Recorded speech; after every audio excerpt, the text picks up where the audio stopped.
ગુજરાતની 1,00,000 આંગણવાડી worker helper બહેનો ગુજરાત સરકારની તમામ યોજનાઓને ગ્રામ્ય સ્તર સુધી અમલમાં મૂકવા માટે સતત કામગીરી બજાવે છે. કેન્દ્ર સરકારનો આ પ્રોજેક્ટ છે, છતાં કેન્દ્ર સરકાર દ્વારા 2018 પછી કોઈ જ માનદ વેતનમાં વધારો કરાયો નથી. તે પરત્વે 1,00,000 આંગણવાડી બહેનોમાં ભારે રોષ જોવા મળી રહ્યો છે, જેની અલગથી કેન્દ્ર સરકારને રજૂઆત કરવામાં આવેલ છે. રાજ્ય સરકાર તરફથી પણ કેન્દ્ર સરકારને દરખાસ્ત કરવામાં આવી છે.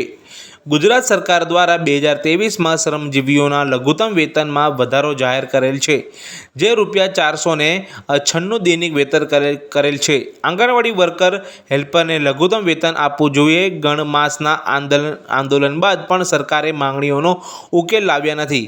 3 માસના પગાર વધારા ઉપરાંત ઉકેલી શકે તેવી માંગણીઓ પણ રજૂ કરી હતી.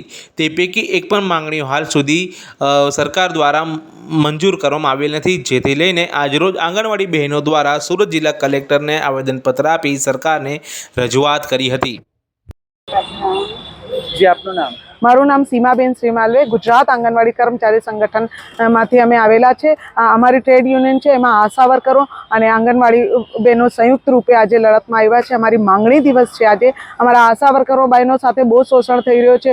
એમને 50% ઇન્સેન્ટિવ બંધ કરવામાં આવ્યું છે. એ લોકોને એએનએમના શોષણ છે, મેડિકલ ઓફિસરોના શોષણ છે.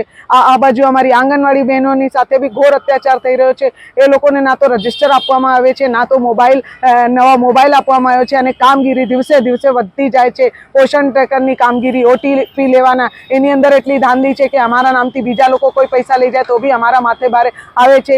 એ બધું ધ્યાન કોઈ રાખતું નહીં, અને અમારે કામ તો વધારા કરે છે, પણ પગારના નામે અમને આજે જે 2018માં કેન્દ્ર સરકાર વધારા કર્યું એના પછી ₹1 વધારા નહીં થયો છે. આજ અમારી મુખ્ય માંગણીઓ છે આજની. ધન્યવાદ.